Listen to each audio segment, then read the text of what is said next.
Welcome to the Borderplex Safe Mobility Plan Virtual Open House. My name is Guyante. I'm the Regional Transportation Manager for the El Paso MPO. What is a safety action plan? It's aimed at preventing roadway fatalities and serious injuries.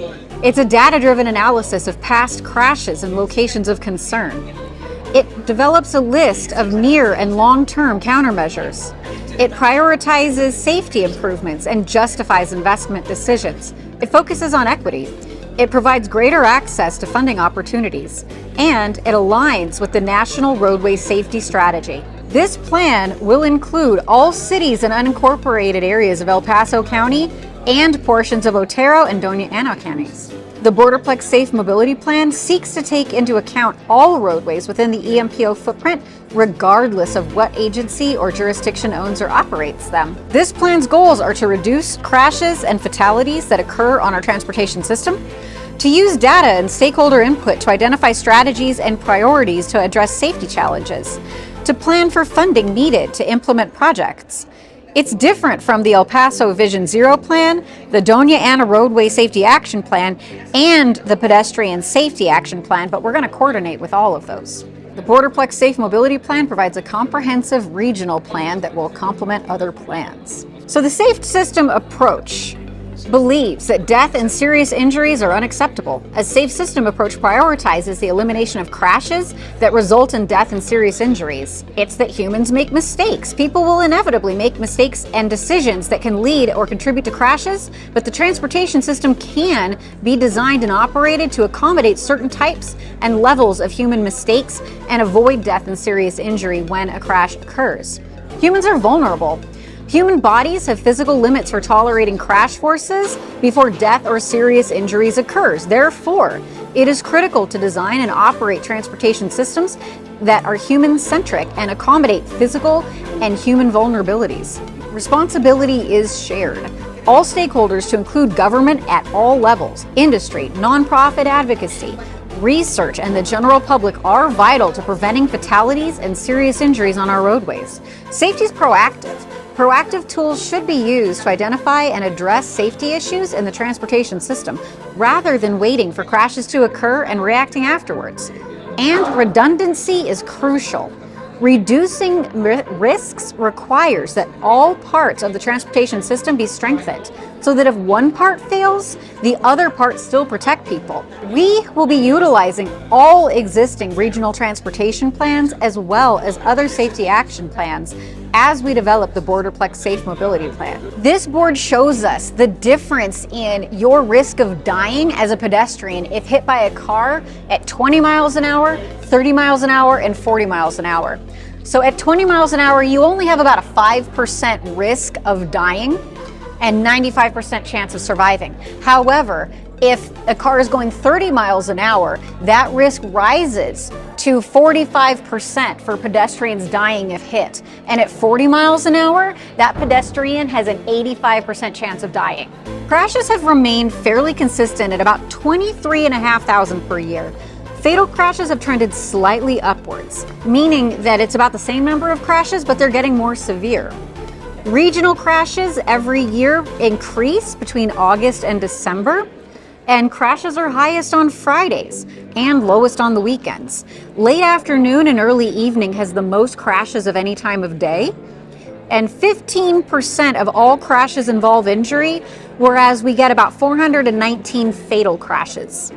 In the past 5 years, there have been 348 bicycle crashes and 1,335 pedestrian crashes.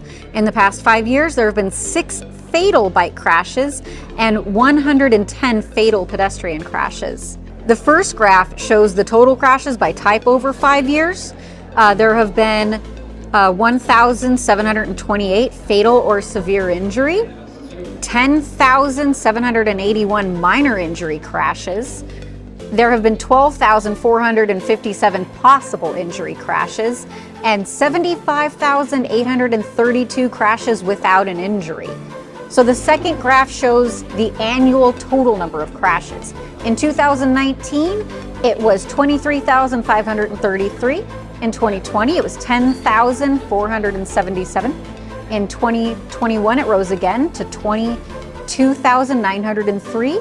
to 2022, it was 24,215, and slight decrease in 2023 with 23,000 crashes, 569.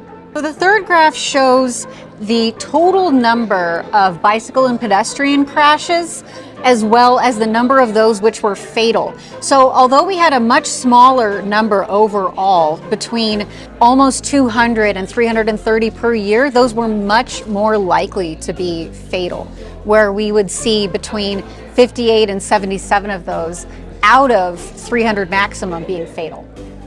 So equity in providing safety improvements within the region will be a major consideration of the plan. The MPO total regional population is approximately 888,000 people. And the disadvantaged population is about 379, so almost half. 48% of census tracts within our region meet one or more of the thresholds for disadvantage per the United States Department of Transportation Equitable Transportation Community Data criteria. This map provides an overlay of locations of fatal crashes and disadvantaged census tracts.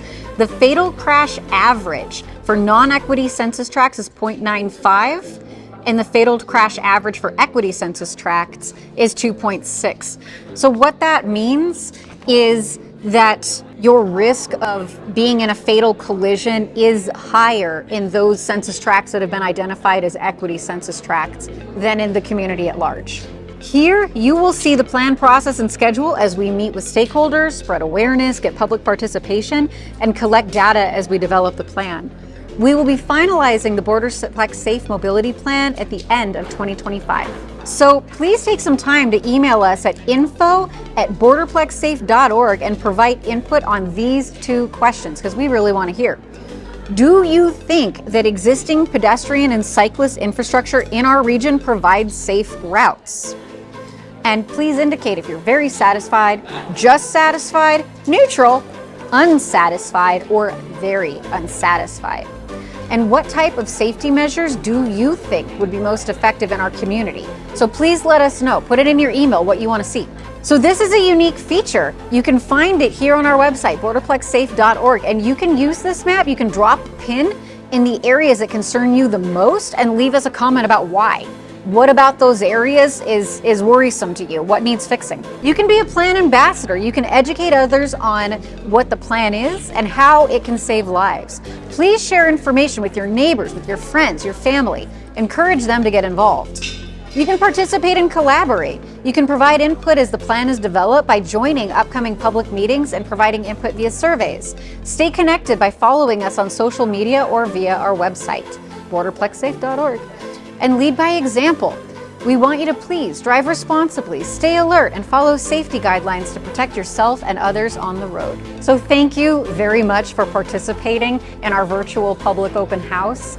And please visit our website often, borderplexsafe.org, to get more updates, find out when our events are, and help provide your input. Thank you very much from all of us at the MPO.